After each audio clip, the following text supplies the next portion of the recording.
we'll see kung mauubos ko to or ewan ko na lang. Para kung hindi ko maubos, o di may bukas pa, di ba? So, yan. Ang laki niya, medyo mabigat to guys. Pero sugat lang. Kayo, paano ba kayo magbalat ng mangga? Medyo makapal na yata tong pagbabalat ko. Talagang medyo fresh pa siya guys, bago lang kasi So, hello everyone, and I'm back! So, ayan, for today's video, magmumukbang nga po ako, charot! Ayan, at dahil nanggaling ako sa Pilipinas nung nakaraang 2 weeks ago, almost 3 weeks na.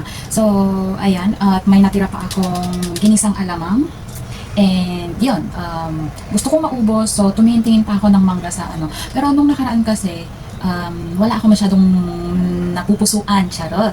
Napupusuan sa mga tinda nilang mangga dito, which is hindi galing sa Pilipinas, kundi dito lang din at saka sa ibang bansa pa galing. So ngayon, kahit galing hindi na siya mangga sa Pilipinas, ayan, napabili ako ng isa lang. Ayan, talagang ano na lang, pinilit ko na lang yung sarili ko na bumili. Kahit isa lang, para lang maubos na to kasi baka masira. Sayang naman kasi ang sarap.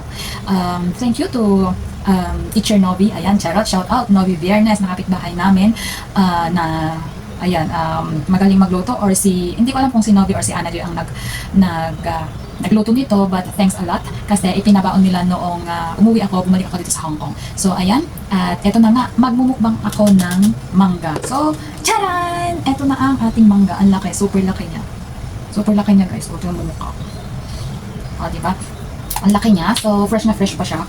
Ayan, bagong dating lang, nasa karton. Ang kaso, inihalo kasi sa mga old and pahinog na. So, eto, nakita ko kanina, pinilit ko lang yung tindero na bilhin na to.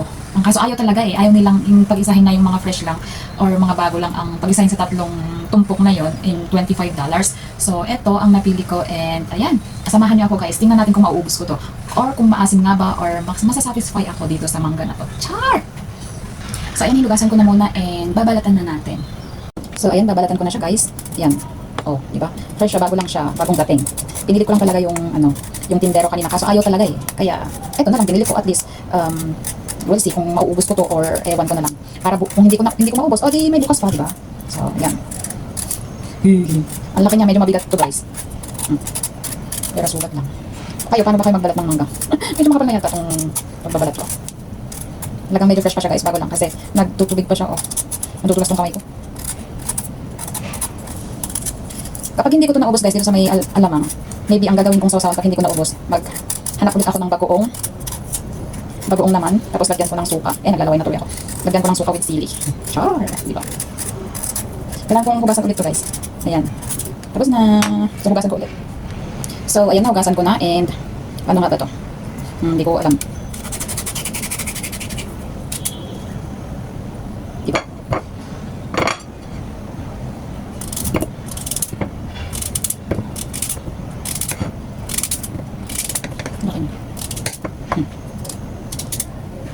So, ayan na siya guys. Hindi ko muna i-slice lahat. So, para mamaya na lang, tingnan lang natin kung kaya ko siyang, kung maasim ba siya or ito-try natin sa alamang.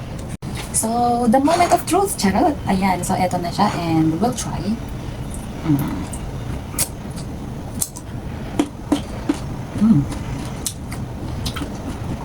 Hindi siya maasim eh. Tuloy nag-crave ako dun sa hilaw na native na mangga ng Pilipinas. Kasi, for sure, masasatisfy talaga ako sa asin nun.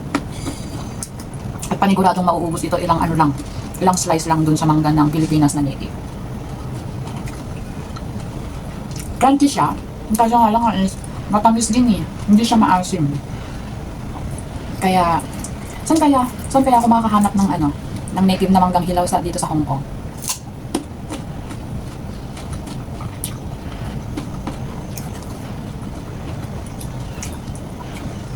Wala eh, hindi siya maasim eh.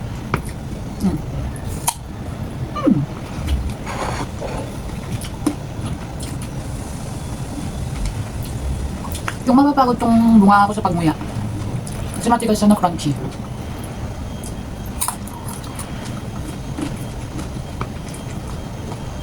Bala kayo dyan. Maglaway kayo. Ayaw naman.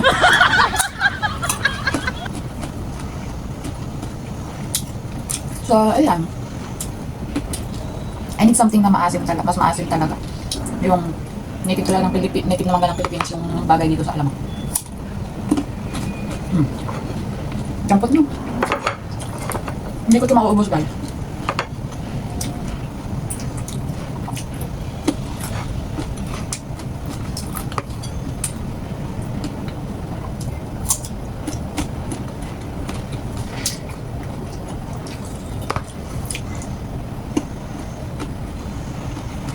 Kaya hindi siya maasim. O crunchy siya.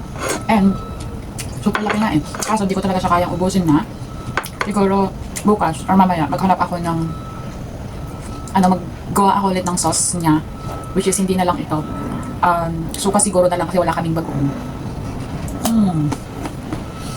Thank you for watching guys. Bye bye!